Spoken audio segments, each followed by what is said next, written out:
The week leading up to the anniversary was filled with excitement, the kind that makes every moment feel lighter, every task feel worth it. Decorations were planned, outfits were chosen, and there was an overwhelming sense of anticipation for what was supposed to be a beautiful celebration. But beneath that joy, something subtle began to shift. It started with small things. Fatigue that didn't make sense, headaches that lasted longer than usual, and waves of nausea that came and went without warning. At first, it was easy to dismiss, to believe that it was just the stress of organizing everything perfectly, wanting the day to be memorable. The mind tried to reason with the body, convincing itself that exhaustion and nerves were the price of wanting something special. But the body knew better. Something wasn't right. Each day felt heavier, as though an invisible weight pressed down with no clear source.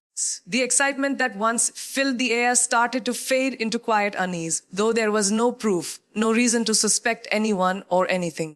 The feeling of being unwell was brushed aside, hidden behind polite smiles and forced laughter, unaware that something dark was already unfolding behind the scenes.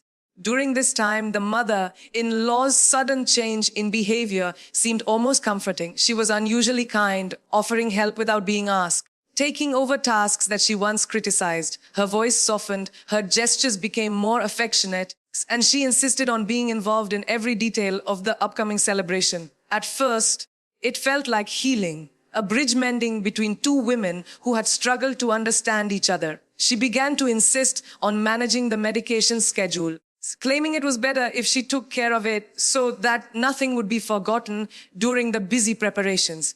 It sounded thoughtful, almost loving, and it was easier to accept her offer than question her motives. After all, family looks after family, especially during important times.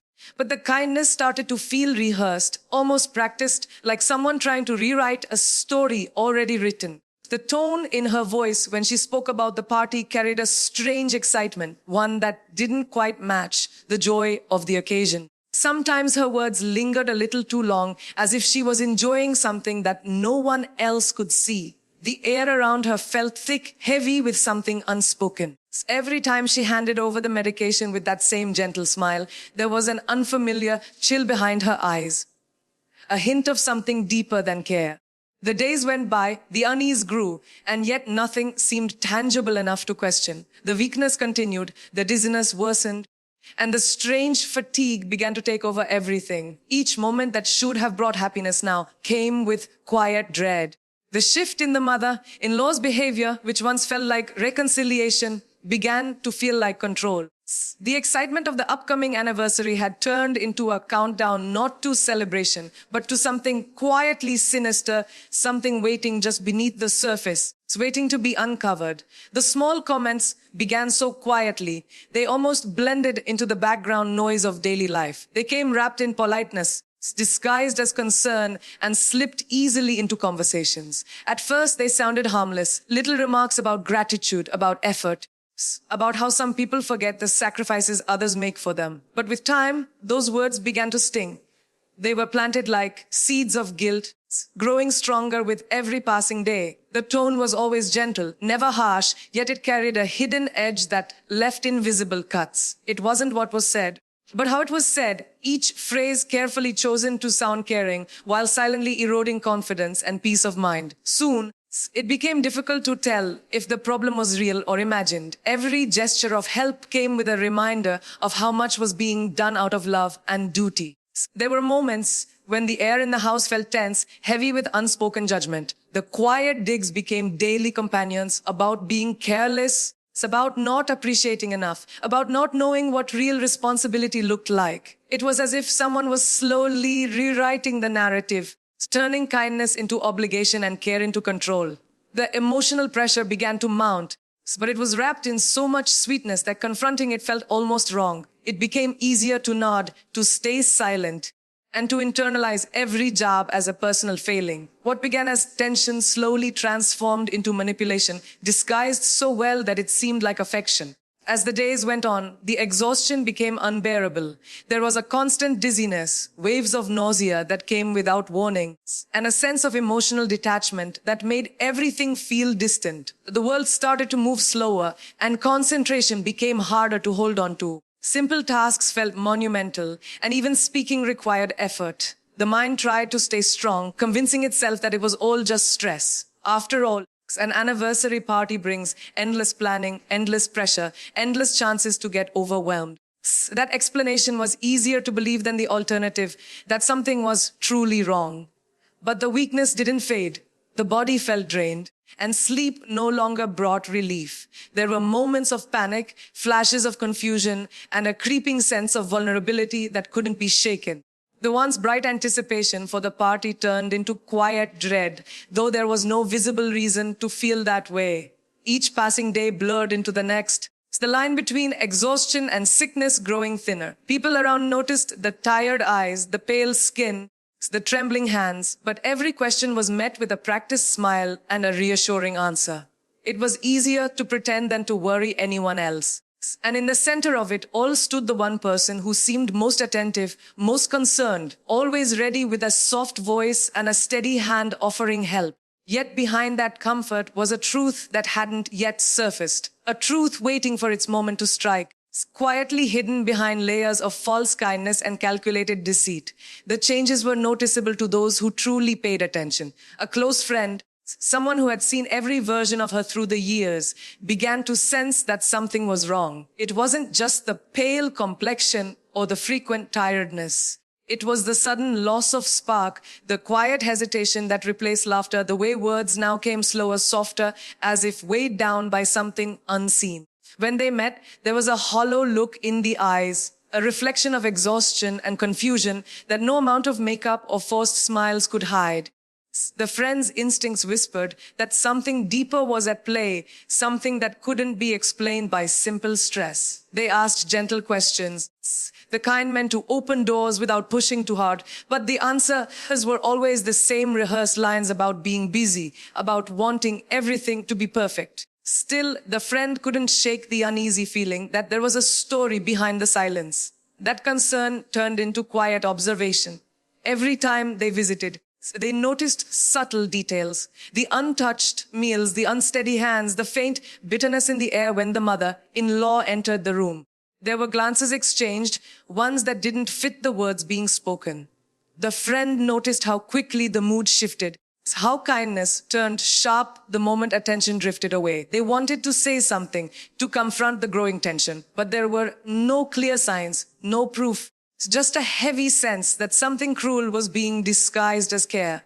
The more they watched, the clearer it became that this wasn't simple family stress. There was manipulation happening in plain sight, yet it was so calculated that anyone outside the circle might never notice.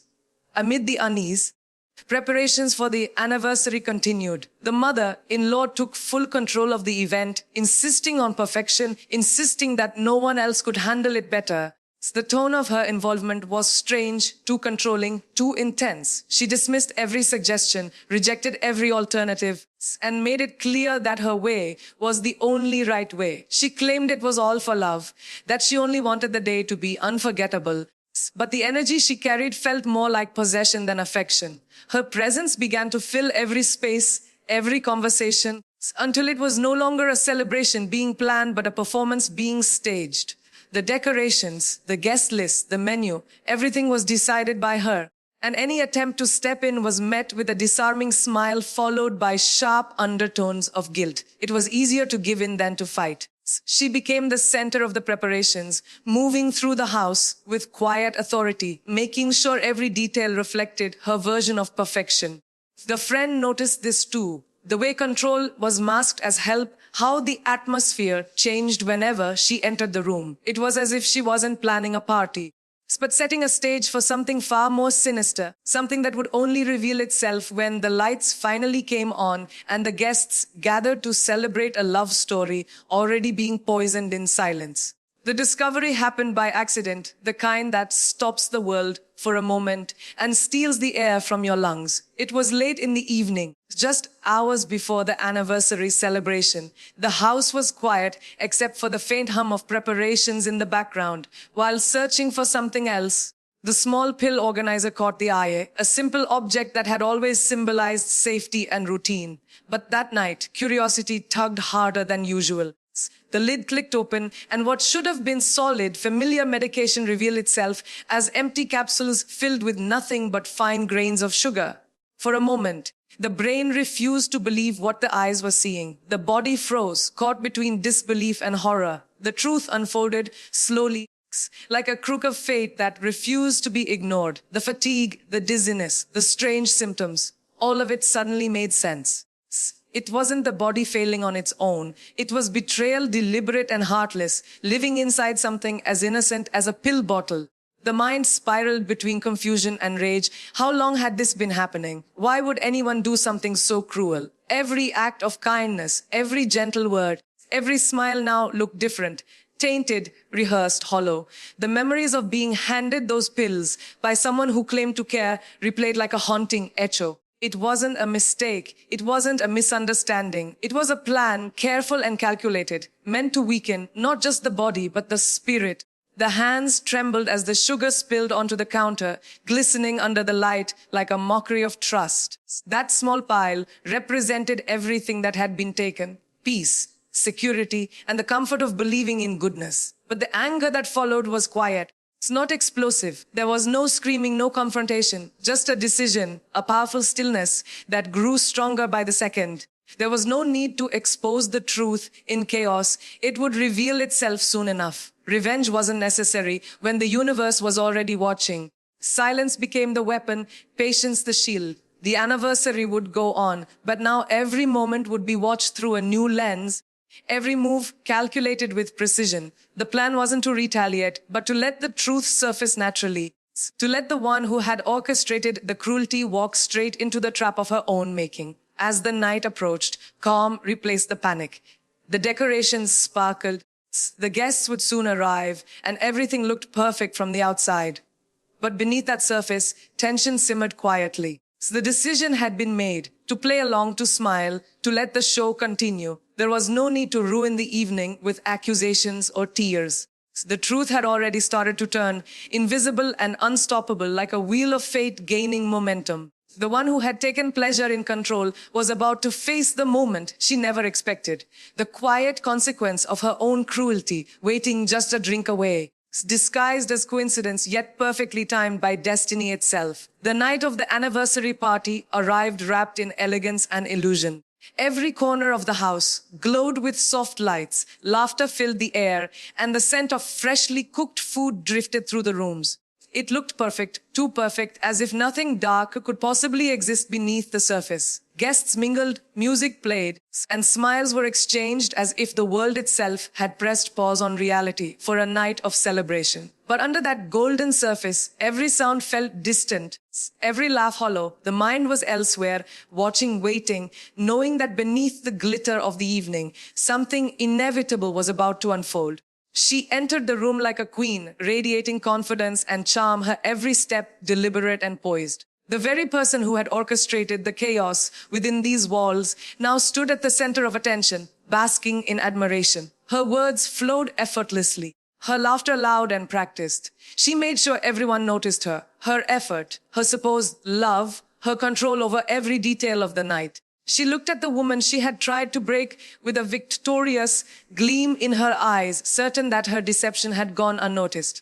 But the truth sat quietly across the room, unspoken, like a loaded secret waiting for the right moment to strike. As the time came for the toast, the air in the room shifted, glasses clinked, and the mother-in-law raised hers high, smiling with that same smug confidence that had hidden so much cruelty. The speech she gave was charming, filled with false affection and pride, painting herself as the perfect matriarch who had held the family together through love and patience. Every word was a performance, every gesture carefully timed. Then came the moment. She took the first sip. The crowd cheered, unaware of the tension that suddenly thickened the air. Seconds later, her smile faltered. Her hand trembled slightly as she tried to steady the glass. The color in her face drained as confusion crossed her eyes. At first, it was subtle, a small cough, a slight stumble, but it quickly grew worse. The room shifted from joy to panic in a matter of seconds. Guests rushed forward, voices rose, and chaos erupted. She clutched her throat, gasping for breath, her polished composure shattering before everyone's eyes. The music stopped. Laughter vanished. The very person who had taken pride in control now stood helpless, her own body betraying her in front of those she had sought to impress. No one understood what was happening, but to one pair of watching eyes, it all made perfect sense. There was no triumph in that moment, only silence. A heavy, almost divine silence. The universe had acted on its own terms, delivering balance in a way no plan ever could. The poison wasn't physical. It was the weight of her own actions, the darkness she had poured into others, finally finding its way back. The glass that had been raised in arrogance became the vessel of her undoing. Fate, it seemed, had impeccable timing. The room was frozen in chaos, voices overlapping, people rushing in confusion. Yet for a brief moment, everything felt still. Time slowed as realization sank in, not with satisfaction, but with a strange sense of clarity. There was no need for revenge anymore. Fate had already handled what human hands could not. The sight unfolding in front of everyone was both shocking and surreal. The same person who had spent weeks weaving deceit now crumbling under the weight of her own doing. There was no need to intervene, no urge to shout the truth. The truth was already there, standing clear and undeniable in front of everyone. The silence between each frantic sound felt heavy, filled with unspoken justice. The irony of it all was haunting. The weakness that had once consumed the innocent had now found its way to its source. The trembling hands, the confusion, the helplessness. It was as if the pain had mirrored itself, returning to the one who had created it. But instead of satisfaction, there was only stillness. Watching someone fall apart is never beautiful, even when they deserve it. There was sadness in knowing how deep cruelty can run within those who pretend to care. The crowd moved around, some shouting for help, others too stunned to act. Glasses shattered. The music still playing faintly in the background, like a cruel reminder of what the night was supposed to be. What had started as a night of celebration had now become something unforgettable for all the wrong reasons. The laughter, the lights, the decorations, all of it blurred into insignificance. The illusion of family, of unity, shattered just as quickly as her composure. In that moment, every hidden truth hung in the air like smoke, visible, suffocating, and impossible to ignore. The lies were no longer protected by charm or manipulation. They had been exposed without a single word needing to be spoken. The ones who had been blind now saw clearly, their admiration replaced by uneasy whispers and disbelief. The house that once symbolized love and togetherness had turned into a stage for betrayal and consequence. The one who had silently endured the pain felt a strange calm, not out of victory but out of release. The burden of doubt, the confusion, the endless guilt that had been planted within was gone. There was no need for confrontation because the world had done it for her. Sometimes life has a way of delivering its own justice without a single plan or intention, simply by allowing the truth to surface at the right time. That night, the celebration of love turned into a reminder of how fragile trust truly is. It showed that betrayal, no matter how carefully hidden, cannot escape its shadow forever. The lights dimmed, the guests left in silence, and the echo of that night lingered like a ghost in the walls. It was no longer about revenge or anger, but about awakening, about learning that sometimes the cruelest acts reveal themselves without a fight, and the only thing left to do is walk away from the wreckage with quiet strength and peace. In the end, the story wasn't about revenge or triumph. It was about truth, the kind that doesn't need to be shouted to be heard. It showed that evil often disguises itself as kindness, and that betrayal doesn't always come from enemies, but sometimes from those sitting closest at the table. Through pain came awareness, through heartbreak came clarity, and through silence came justice. What was meant to destroy instead revealed strength, the quiet kind that doesn't seek validation, but simply survives. The night that began with celebration ended with revelation, proving that deceit never stays buried for long. Every wound, every moment of weakness became a lesson about trust, self-worth, and the power of patience. Sometimes life doesn't need us to fight back. It just needs us to endure long enough for the truth to find its way out. The story reminds us that no matter how convincing someone's mask may be, it always cracks when faced with honesty. So what was once a tale of manipulation became one of quiet redemption, a reminder that light doesn't always roar. Sometimes it simply waits for darkness to burn itself out. And in that waiting, peace returns, not the kind built on forgiveness, but the kind built on freedom. Freedom from fear, from guilt, from the need to prove anything to anyone. The celebration may have been ruined, but something far greater was restored. The belief that karma never forgets and that life, in its own time, always balances the scales.